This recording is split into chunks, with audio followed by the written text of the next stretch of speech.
आज का हमारा टॉपिक है powers of matrices, polynomials in matrices. पहले तो मैट्रिसेस की पावर्स लेंगे, वो वही जैसे पावर नाम से ज़ाहिर हो रहा है। Let A be n square matrix over a field K. Powers of A are defined as follows: A square is equal to A cube, उसे फिर मल्टीप्लाई कर दें A की n प्लस वन करना हो तो A की n लेके n, और A not is equal to identity. तो ये आप जैसे उनको मल्टीप्लाई करते जाएंगे वो आपके पास पावर्स आती जाएंगी। कंडीशन क्या है साथ? n स्क्वायर मैट्रिक्स होना चाहिए। क्यों स्क्वायर होना चाहिए? सिंपली एक क्वेश्चन कर देता हूँ। हमारे पास फर्ज करें एक मैट्रिक्स दिया है 2x3 का। ये तो इवन मल्टीप्लाई भी नहीं होगा, ये भी 2x3 हो। अगर आपको कोई एक रेक्टेंगुलर मैट्रिक्स दिया है तो वो रेक्टेंगुलर मैट्रिक्स में आप मल्टीप्लाई करना चाहें तो जरूरी नहीं है वो मल्टीप्लाई भी हो। ठीक है जी। तो इसलिए यहाँ पे वो स्क्वायर मैट्रिक्स होना चाहिए। एन स्क्वायर मैट्रिक्स उसका कोई भी आर्डर हो सकता है, इसलिए ये स्क्वायर मैट्रिक्स है कि रेक्टेंगुलर मैट्रिसेस मल्टीप्लाई भी नहीं होते। Polynomials in matrix A are also defined specifically for any polynomial f of x is equal to a naught a1x plus a2x square plus anxn, where the ai's are scalars in K. F of A is defined to be the following matrix. आप ऐसे करते हैं, आपके पास ये जो matrix दिया हुआ था, इस ए आपका कोई भी कोफिशिएंट है, आपने कोफिशिएंट को एज इट इज लिखा। यहाँ पे जैसे वो पहले मेंशन किया हुआ था, ये आपने A0 लिख दिया। मैट्रिक्स आइडेंटिटी मैट्रिक्स तो सबके साथ है ना, जैसे यहाँ पे मेंशन किया हुआ है ये ए नॉट इज इक्वल टू 1, तो मैं यहाँ पे ए नॉट लिख देता हूँ। इस एक्स की जगह पे ए मीन, एक्चुअली मैंने इस एक्स की जगह पे फंक्शन ए पुट कर दिया। वो फंक्शन में जो मेरा वेरिएबल है वो मैट्रिक्स है, वो ए आ गया, यहाँ पे ए स्क्वायर हो गया, ये ए एन।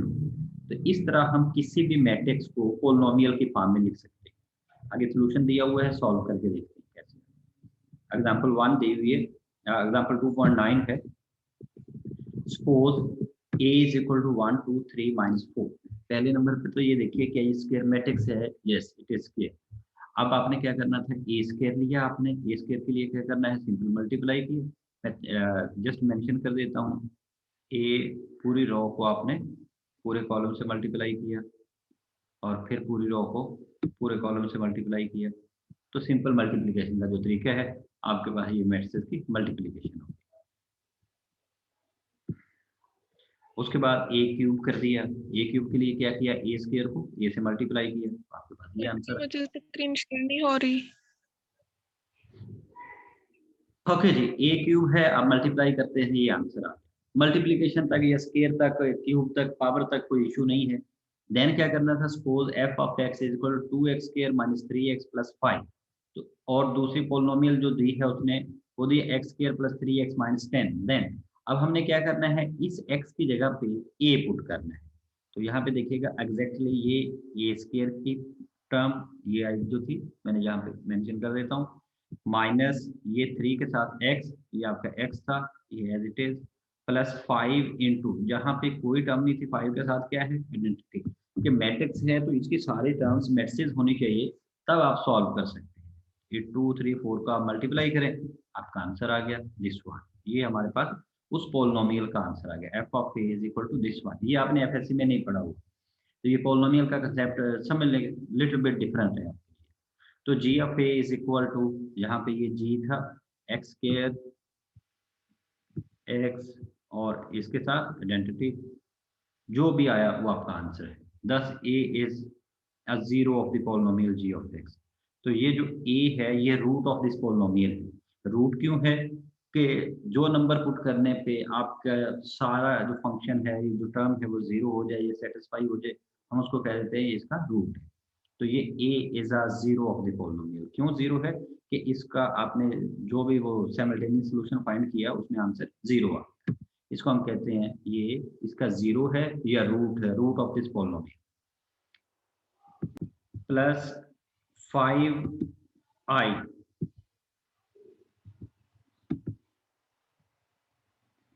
आप ये 2a² minus 3a plus 5i, अब a² ये पड़ा है आपका, a ये इटसेल्फ है और 5i के साथ आइडेंटिटी है, वो आपने टर्म्स में।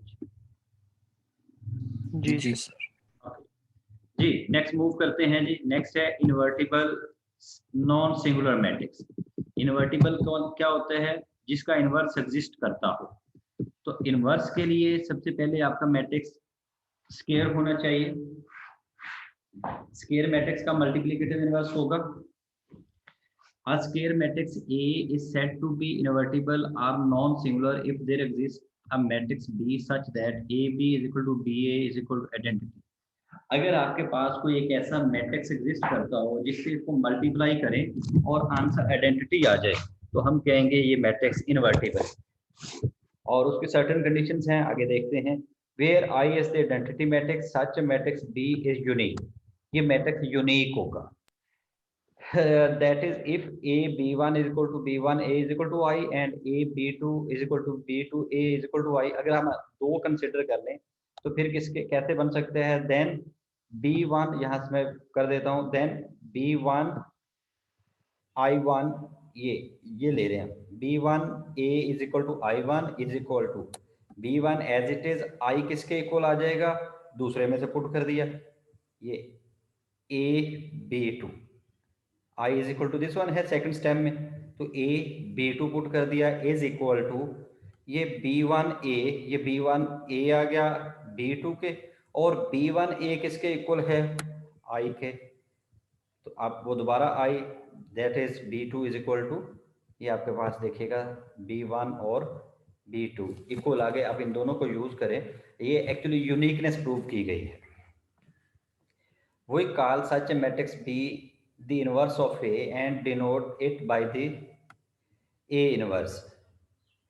Observe that the above relation is symmetric, that is if B is inverse of A then A is inverse of B। तो it mean आप कहते हैं जी इसको A inverse B लिखें या B A inverse लिखें, आंसर सेम होगा आपका, B A inverse।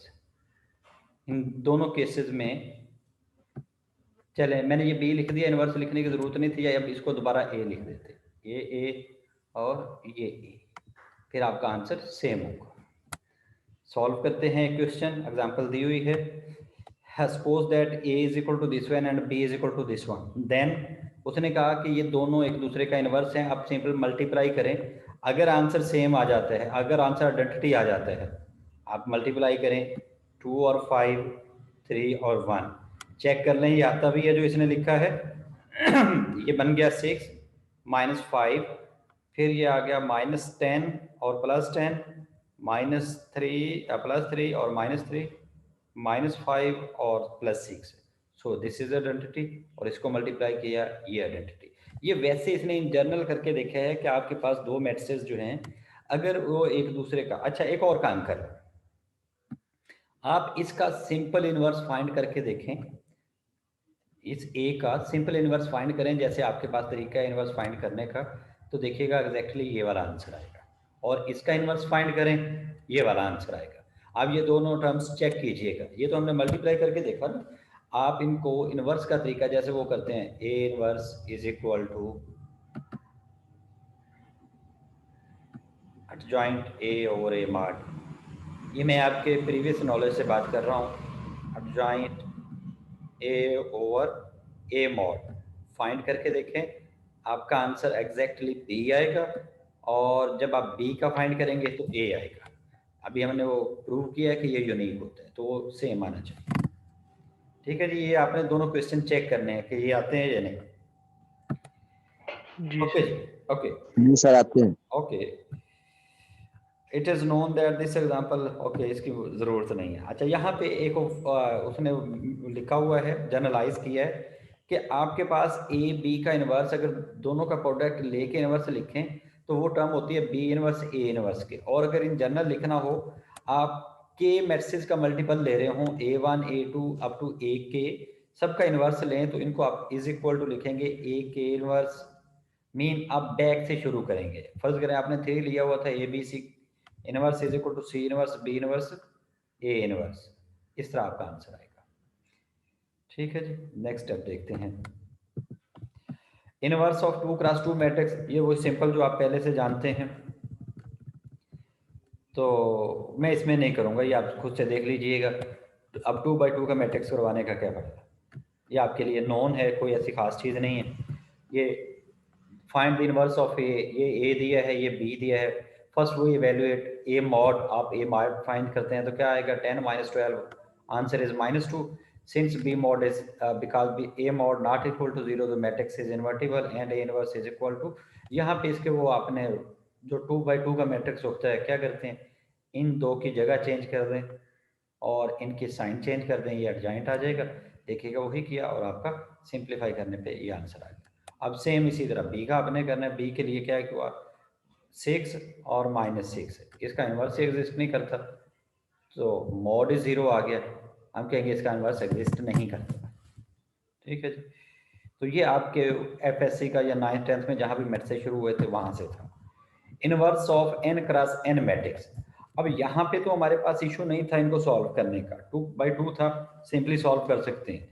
अब अगर हमारे पास n क्रॉस n मैट्रिक्स है, इसका हमने इन्वर्स भी फाइंड करना है, बाकी मामला भी करने हैं, वो अभी शुरू करते हैं। इसने कहा जी हम चैप्टर 3 में करेंगे n क्रॉस n को, अभी सिंपली इसके टाइप्स वगैरह देख रहे हैं। Special type of square matrices, special type क्या है, this section describe a number of special kinds of square matrices, diagonal and triangular matrix. Diagonal क्या है, अगर आपके पास सिर्फ डायगोनल एंट्री नॉन जीरो हो और बाकी सारी जीरो हो तो उन्हें डायगोनल कहेंगे। और ये ट्राइएंगुलर मैट्रिक्स से क्या होगा, जिसमें आप उसमें एक कोई ट्राइएंगल बना सकते हो, अपर ट्राइएंगल बन सकती है, लोअर ट्राइएंगल बन सकती है। चेक करते हैं, ये आपके पास दिया हुआ है, इसमें ये फर्स्ट एग्जांपल देखिएगा, ये आपके पास डायगोनल मैट्रिक्स है कि इस पे सिर्फ डायगोनल पे एंट्रीज हैं, बाकी सारी जीरो, ये डायगोनल एंट्रीज, बाकी सारी जीरो। इस पे सिर्फ डायगोनल लिखी हैं, बाकी कोई नहीं लिखी, ये diagonal entries zero, non diagonal सारे जीरो, तो इसको हमने कह दिया डायगोनल मैट्रिक्स। अब यहाँ पे मैं एक और काम कर देता हूँ, मैं एक्चुअली नेक्स्ट वन करना चाह रहा हूँ। अगर फर्ज करें मेरे पास यहाँ पे कोई नंबर हो, ये 1 हो, अब ये नीचे जो आपके पास टर्म दी हुई है,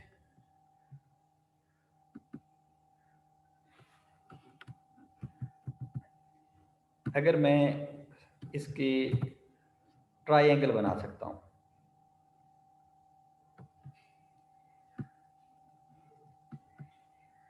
ये मेरे पास अपर ट्राइएंगल बन गए, नीचे सारे जीरो। अगर मैं इस तरह बना सकता हूँ तो ये मेरे पास ट्राइएंगुलर मैट्रिक्स, ट्राइएंगुलर, ये इसके नीचे सारे जीरो, ट्राइएंगुलर, ये सारे जीरो, ट्राइएंगुलर, ये हमारे पास ट्राइएंगुलर मैट्रिक्स है।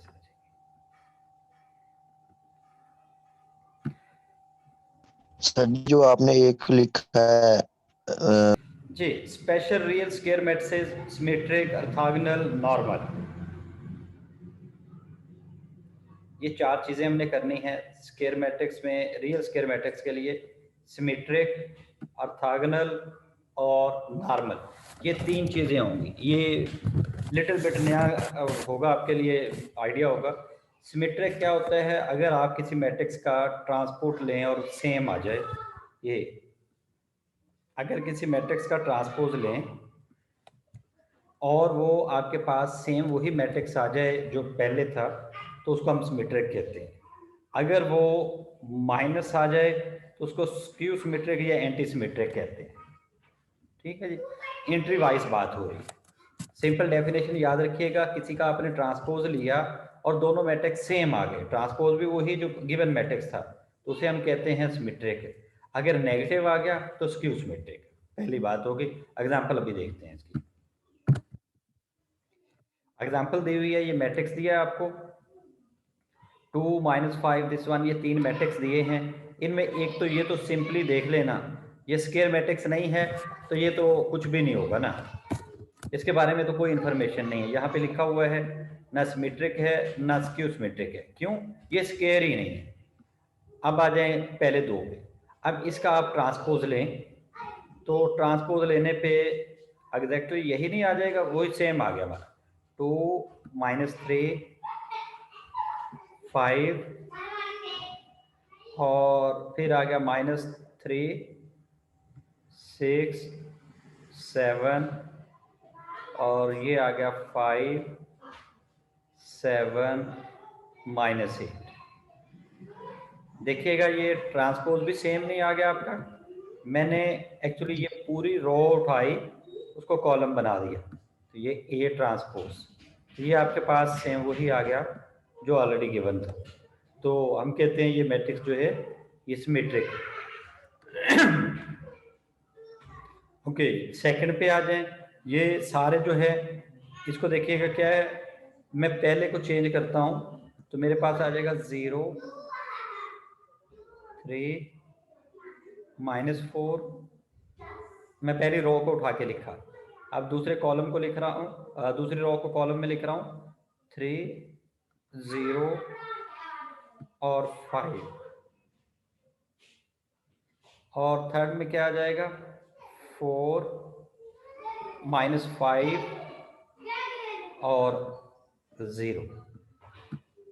अब देखिए आपके पास यहाँ पे एंट्री पॉजिटिव थी, यहाँ नेगेटिव है, ये नेगेटिव थी, ये पॉजिटिव है, ये रिवर्स में दी हुई है। अगर मैं माइनस से मल्टीप्लाई कर दूं पूरे मैट्रिक्स को तो ये प्लस हो जाएगा, ये माइनस हो जाएगा, ये माइनस हो जाएगा, ये प्लस हो जाएगा, ये प्लस हो जाएगा, ये माइनस हो जाएगा। तो आपके पास ये जो टर्म है ये -b नहीं आ जाएगा दोबारा। सो ये जो टर्म लिखी हुई थी B transpose is equal to B, तो ये जो मैट्रिक्स B है ये स्क्यू सिमेट्रिक है। दोनों के एग्जांपल हो गए, सिमेट्रिक की भी और स्क्यू सिमेट्रिक की भी। जी चलिए नेक्स्ट पे मूव करते हैं जी। नेक्स्ट है हमारे पास ऑर्थोगोनल। ऑर्थोगोनल में क्या है, are real matrix A is orthogonal if A transpose is equal to A inverse के, या if A transpose is equal to A transpose A is equal to identity. ये A इनवर्स आप इस side पे ले जाए तो A आ जाएगा ना, तो ये A ट्रांसपोज, या मैं दूसरे लफ्जों में इसे ऐसे कर देता हूँ, मैं A इनवर्स को A से मल्टीप्लाई करता हूँ और इधर भी A से मल्टीप्लाई कर दूँ, तो ये आपके पास आइडेंटिटी बन गया और ये A ट्रांसपोज आ गया। तो अगर आप A ट्रांसपोज को मल्टीप्लाई करें और आंसर आइडेंटिटी आ जाए तो फिर हम कहेंगे ये मैट्रिक्स जो है ये ऑर्थोगोनल है। Thus A must necessarily be square and invertible। अब एक कंडीशन क्या है कि ये एवर स्क्वायर मैट्रिक्स होना चाहिए था, ये तो वैसे स्क्वायर होना चाहिए था कि जब हम इनवर्स ले रहे हैं तो इनवर्स होता ही स्क्वायर का है, तो इन्वर्टिबल की कंडीशन ज़्यादा बेहतर है कि यहाँ पे A transpose is equal to A inverse होना चाहिए, या किसी भी A का A ट्रांसपोज मल्टीप्लाई हो रहे हैं और आंसर दे रहा है आइडेंटिटी, तो it mean these two are inverse of each other. A transpose is inverse of A and A transpose is inverse of A transpose. तो यहाँ पे MCQs बन जाता है, अ मैट्रिक्स मस्ट हैव, अब मैट्रिक्स मस्ट, बल्कि कैसे बना लें, a matrix if A transpose is equal to identity then this is invertible matrix. तो ये आपके पास यहाँ से कंडीशन आ सकती है, ठीक है। बाकी MCQ बनेगा फिर देखेंगे। अब आपको एक मैट्रिक्स दिया है, let A is equal to this one multiplying A by A transpose yields I। अब इसने कहा है तो मान लेते हैं कि ये आ जाता होगा, ठीक है जी। That is A transpose is equal to I, this means A transpose A is equal to I। आप इसको सिंपली मल्टीप्लाई करें, पहले इसका ट्रांसपोज लिखें, अगर ट्रांसपोज और ये मल्टीप्लाई करने पे I आ गया तो हमारा आंसर है। हम ये इनवर्स लेने के चक्कर में नहीं पड़ेंगे, ठीक है, हम उसमें वैसे समझेंगे कि ये इसका इनवर्स है।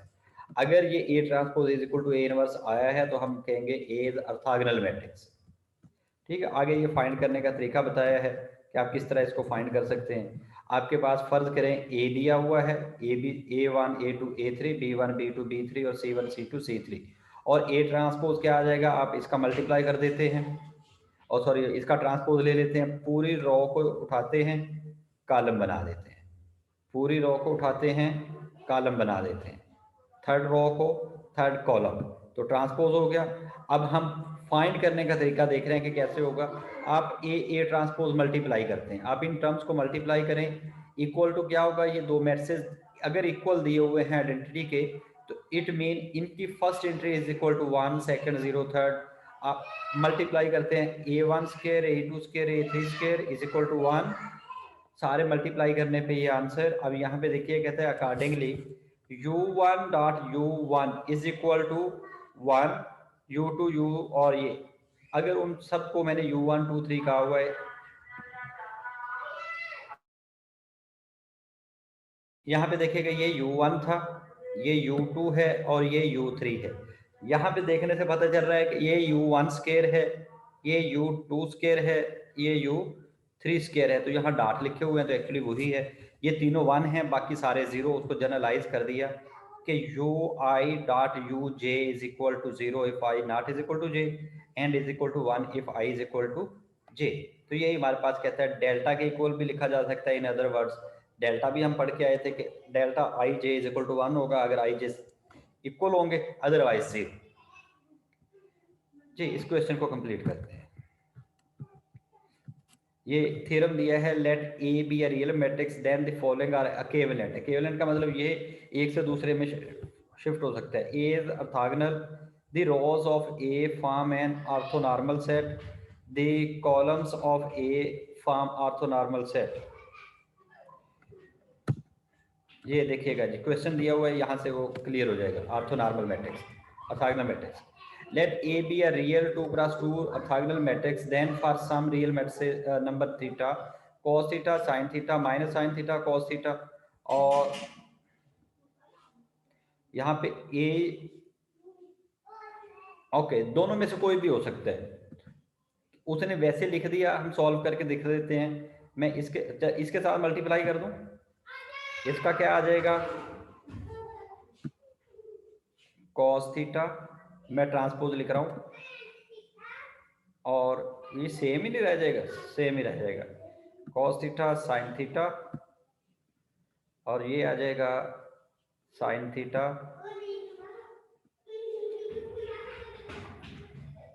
Minus cos theta. ये आपके पास उसका ट्रांसपोज मैंने लिख दिया। मल्टीप्लाई करें तो देखें क्या आता है, cos से cos, cos स्क्वायर, मैं चले थीटा छोड़ देता हूं, प्लस साइन स्क्वायर, ये 1 हो गया। फिर cos और साइन में c और s लिख देता हूं, माइनस, फिर आप दूसरे को मल्टीप्लाई कर रहे हो, cos को साइन से और साइन को cos से, फिर s और c, ये कैंसिल हो गया, ये 0।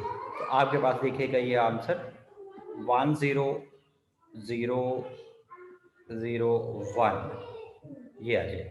तो यही हम प्रूव कर रहे थे कि ये दो मैट्रिक्स जो हैं ये मल्टीप्लाई हों, अगर इनका ट्रांसपोज से मल्टीप्लाई करें और आंसर आइडेंटिटी आ जाए तो हम इनको ऑर्थोगोनल मैट्रिक्स कहेंगे और ये एक दूसरे का इनवर्स होंगे।